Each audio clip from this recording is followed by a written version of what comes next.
NCP চাঁদাবাজির নামে এক ধরনের নৈরাজ্য সৃষ্টি কায়েম করছে সারা বাংলাদেশে, গোটা বাংলাদেশকে একটি অস্থিতিশীল পরিস্থিতির মধ্যে ফেলে দিচ্ছে। সেই এনসিপিতে ভর করেছে নিষিদ্ধ সংগঠনের এবং গুপ্ত সংগঠনের লোকেরা। বর্তমান সময়ে একটি অস্থির রাজনীতির পরিবেশ বিরাজ করছে। আপনারা ইতিমধ্যে দেখেছেন গুলশানে একবার চাঁদার টাকা নিয়ে গেছে, আবার টাকা নিতে আসছে, তখন ভুক্তভোগী বাধ্য হয়ে প্রশাসনের লোকের সহায়তা নিয়েছে। আমাদের দলেও, জাতীয়তাবাদী ছাত্র দলেও দু একজন এরকম অপকর্মে লিপ্ত ছিল। এটা তো বৃহৎ রাজনৈতিক সংগঠন, সেটা আমি অকপটে স্বীকার করছি। আমাদের দল তাদের ব্যাপারে তাৎক্ষণিক সাংগঠনিক এবং আইনগত ব্যবস্থা নিয়েছে। আপনারা ইতিমধ্যে দেখেছেন সারা বাংলাদেশে আমাদের প্রত্যেকটা ইউনিটে আমাদের সেই কার্যক্রম অব্যাহত রেখেছে। আর প্রত্যেকটা রাজনৈতিক সংগঠনেরই কিছু না কিছু বিপদগামী কর্মী বিভিন্ন ধরনের অপকর্মে লিপ্ত।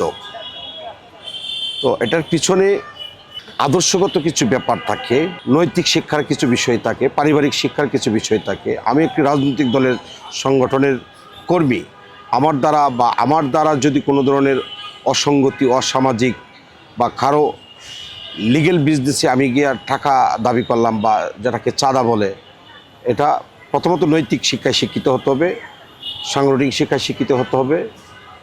আর পারিবারিক শিক্ষায় ঘাটতি রয়েছে তাদের মধ্যে। অপকর্ম, অপসংস্কৃতি এবং চাঁদাবাজি বন্ধের জন্য প্রত্যেকটি রাজনৈতিক দলের অঙ্গ ও সহযোগী সংগঠনের শীর্ষ থেকে একদম তৃণমূল পর্যন্ত প্রত্যেকটি নেতাকর্মীর দায়িত্ব রয়েছে বলে আমি মনে করি। যে কর্মীটা 5ই আগস্টের পরে এসে দলে ঢুকলো, তার মধ্যে সবসময় একটা প্রবণতা কাজ করবে যে কোন দিকে দখলদারিত্ব করা যায়, কোন দিকে একটু স্থাপনা নির্মাণ করা যায়, কোন দিক থেকে একটু সুযোগ সুবিধা নেওয়া যায়, কোন মন্ত্রণালয়ে কী সুযোগ সুবিধা নেওয়া যায়, এই ধরনের চিন্তা তার মধ্যে আদর্শিক শিক্ষাটা ওইভাবে গড়ে ওঠে নাই। আর যারা দীর্ঘদিন সংগঠন করে তিলে তিলে হাঁটি পা করে মানে শৈলের গ্রাম জড়িয়ে সংগঠনের নেতৃত্বে আসে, তারা কখনো কোনো ধরনের অসামাজিক, কোনো ধরনের অসাংগঠনিক কাজে লিপ্ত হবে না।